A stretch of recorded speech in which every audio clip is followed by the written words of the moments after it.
Sauce TV ప్రేక్షకులకు శుభాశీస్సులు. నేడు ఒక ఉత్కృష్టమైనటువంటి సూర్య ఆరాధనని నేను తెలుపుతున్నాను. రేపటి నుండి అంటే 15వ తారీఖు నుండి 1 జనవరి 2024 ఉత్తరాయణ పుణ్యకాలం ప్రారంభమవుతుంది. ఈ ఉత్తరాయణ పుణ్యకాలంలో చేసేటటువంటి సాధనలు ఉత్కృష్టమైనవి అని చెప్పుకోవాలి. ఇక్కడ ప్రత్యక్ష దైవమైనటువంటి సూర్యనారాయణ్ణి ఆరాధించటం చేత మానవుడికి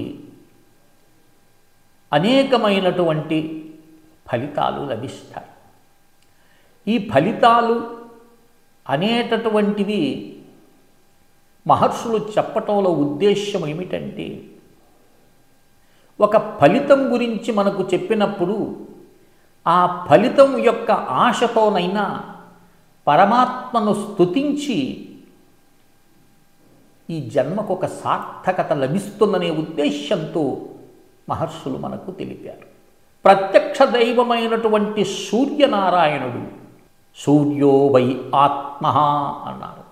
సూర్యుడే ప్రత్యక్షమైనటువంటి దేదీప్యమానంగా ప్రకాశించేటటువంటి ఆత్మస్వరూపుడై మనకు వర్ధిల్లుతున్నాడు. కనుక అట్టి సూర్యనారాయణ్ణి ఆరాధించటం అనేది అనాదిగా వస్తున్నటువంటి ఆచారం.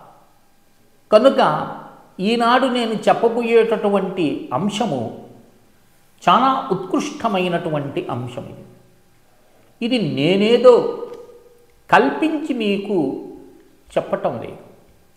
ఇది బ్రహ్మపురాణము 33వ అధ్యాయం 35వ శ్లోకం నుండి 49వ శ్లోకం వరకు 15 శ్లోకాలు. ఇది ఇక్కడ ఏం చెప్తున్నాడంటే, సూర్యోదయే య సుసమాహితః పఠేత్ స పుత్రధారాన్ ధనరత్న సంచయం అని అంటున్నాడు.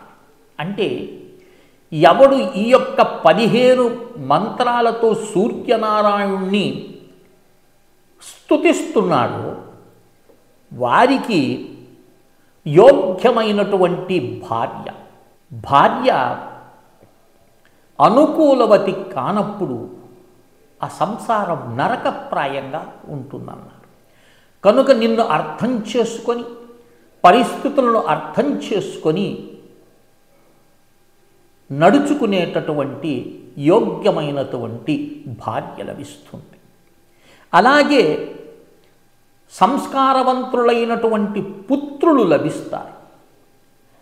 సంతానమైతే ఉంటుంది, కానీ సంస్కారం అనేటటువంటిది నానాటికి తరిగిపోతుంది కాల ప్రభావం చేత.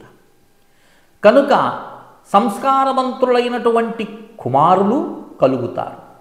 ఇక దైనందిక జీవితంలో కావలసినటువంటి ధనం, సంసారంలో నడవాలి అంటే ధనం ఎంతో ప్రాధాన్యత ఉంది. కనుక అలాంటి ధనం యొక్క కొరత ఉండదు అని చెప్తుంది ఈ యొక్క పురాణం. ఇక జ్ఞాపక శక్తి, ఈ జ్ఞాపక శక్తి ఎంతైనా అవసరం. చూడండి, నేటి కాలంలో మనం పూర్తిగా జ్ఞాపక శక్తిని కోల్పోతున్నాం. పూర్వము వేదాంగాలను కూడా జ్ఞాపకం ఉంచుకునేటటువంటి వారు. నేటి కాలంలో కనీసం మీకు తెలిసినటువంటి వారి యొక్క సెల్ ఫోన్ నంబర్లు ఒక 10 నంబర్లు కూడా మీకు గుర్తు ఉండకపోవచ్చు. ఎందుకంటే మనం అంతే కూడా సెల్ ఫోన్ మీద ఆధారపడి బ్రతుకుతున్నాం కనుక జ్ఞాపక శక్తి చాలా క్షీణించి ఉన్నది ఈ యొక్క యుగంలో. కనుక జ్ఞాపక శక్తి అనేది పెరుగుతుంది. ఆ జ్ఞాపక శక్తితో పాటు గొప్ప ధారణాశక్తి. ధారణాశక్తి అంటే ఏమిటి? ఒక విషయాన్ని మనం జ్ఞాపకం ఉంచుకున్నంత మాత్రమున చేతనే సరిపోతుందా? దాన్ని యథేచ్ఛగా ఇతరులకు చెప్పగలిగేటటువంటి శక్తి ఉండాలి. ధారణ శక్తి అంటారు అది. చూడండి, కొంతమందికి విషయం చాలా అద్భుతంగా తెలిసి ఉంటుంది, సకల శాస్త్రజ్ఞానము వారికి ఉంటుంది, కానీ వివరించగలిగే శక్తి అతి స్వల్పంగా ఉంటుంది. కనుక ధారణాశక్తి, అలాగే జ్ఞాపక శక్తి, సత్సంతానము, యోగ్యమైనటువంటి భార్య, అలాగే సంస్కారవంతులైనటువంటి కుమారులు నీకు కలుగుతారు ఈ యొక్క 15 శ్లోకాల యొక్క పారాయణం చేత. ఇక సూర్యునికి అష్టద్రవ్య అర్ఘ్యం అనేటటువంటిది ఉంటుంది. ఈ అష్టద్రవ్య అర్ఘ్యాన్ని సూర్యోదయ సమయంలో ముందుగా అర్ఘ్యాన్ని ఇచ్చి ఆ పైన ఈ యొక్క 15 శ్లోకాన్ని పారాయణం చేయవచ్చు. ఈ 8 ద్రవ్యాల యొక్క భవిష్యత్ పురాణంలో చెప్తారు.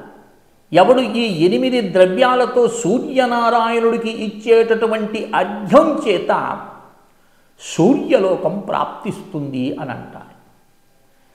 ఇక్కడ మనకి ఈ 8 విధములైనటువంటి ద్రవ్యాలు ఏమిటో మనం ఒకసారి పరిశీలించి చూస్తాం. రాసుకునేటటువంటి వారు ఉంటే రాసుకోవచ్చు. ఒక కలశాన్ని తీసుకోండి. అది ఇక్కడ 3 కలశాలని మనకు భవిష్యత్ పురాణం చెప్తుంది. అందులో ఒకటి మట్టిది, మరొకటిది రాగి, వెండి, బంగారం. బంగారంతో ఇచ్చేటటువంటి శక్తి లేదు. అలాగే కొంత శక్తి ఉన్నటువంటి వారు వెండి కలశంతో ఇస్తారు. అంటే ఆ కలశాలను బట్టి వాళ్ళకి ఫలితం కూడా మారుతూ ఉంటుందని మనకు భవిష్యత్ పురాణం చెప్తుంది. ఇక్కడ లేదండి మాకు మట్టి పాత్ర ఉందంటే అది కూడా ఉత్తమమే. ఆ మట్టి పాత్రలో మొట్టమొదటగా మీరేం చేస్తారు? నీరు పోస్తారు కొద్దిగా.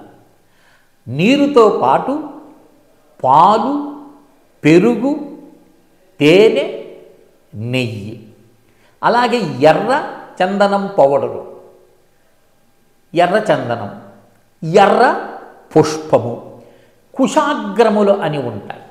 ఈ కుశాగ్రాలని అంటే దర్భలు ఉంటాయి కదండి, వాటి యొక్క కొనలు తీసి ఆ కలశంలో వేస్తారు. కలశంలో వేసిన తర్వాత సూర్యనారాయణుడికి ఎదురుగా కూర్చొని నిలబడి, అంటే నిలబడిని శక్తి లేనటువంటి వారు కూర్చోవచ్చు. లేదు ఒక 3 నిమిషాలు, ఒక 5 నిమిషాలు విషయం కాబట్టి నిల్చొని ఇవ్వటం ఉత్తమం అన్నాడు. అలా కలశాన్ని ఇలా 2 చేతులతో పట్టుకుంటారు. కలశాన్ని ఇలా పట్టుకొని ఈ చూపుడు వేళ్ళు 2 కూడా కలశానికి తగలకూడదు అన్నారు. ఇలా కలశాన్ని పట్టుకొని మనం సూర్యనారాయణుడికి ఇలా సమర్పిస్తాం ఆ యొక్క కలశంలో ఉన్నటువంటి అష్టద్రవ్యాలు. సమర్పించిన తర్వాత విశేషంగా సూర్యనారాయణుడి యొక్క అష్టాక్షరీ మహామంత్రం ఒకటి ఉంది. ఇది ఓం ఘృణి సూర్యాదిత్యోం, ఓం ఘృణి సూర్యాదిత్యోం, ఓం ఘృణి సూర్యాదిత్యోం. ఈ మంత్రం యొక్క విశిష్టత తెలుసుకోవాలి అనంటే సూర్యోపనిషత్తు ఒక్కసారి అధ్యయనం చేస్తే ఈ మంత్ర వైభవం దాంట్లో చక్కగా వర్ణింపబడింది. ఎవడు ఈ యొక్క అష్టాక్షరీ మంత్రాన్ని నిరంతరం అధ్యయనం చేస్తూ ఉంటాడో సవై బ్రాహ్మణ, సవై బ్రాహ్మణ అని నొక్కి చెప్తుంది, వాడే సిసలైనటువంటి బ్రాహ్మణుడు అని. కనుక ఇలా అష్టద్రవ్యాలతో సూర్యనారాయణుడికి అర్ఘ్యం ఇచ్చి ఈ మంత్రాన్ని మీరు జపించవచ్చు. కనుక ఈ యొక్క సూర్యనారాయణుని యొక్క ఆరాధనని అందరూ కూడా గ్రహించి అనుష్ఠానం చేసి తరిస్తారని ఆశిస్తూ శ్రీ విద్యోపాసకులు శ్రీ మండే లక్ష్మీ నరసింహారావు లోకా సమస్తా సుఖినో భవంతు. ఓం తత్సత్. ఓం తత్సత్. ఓం తత్సత్.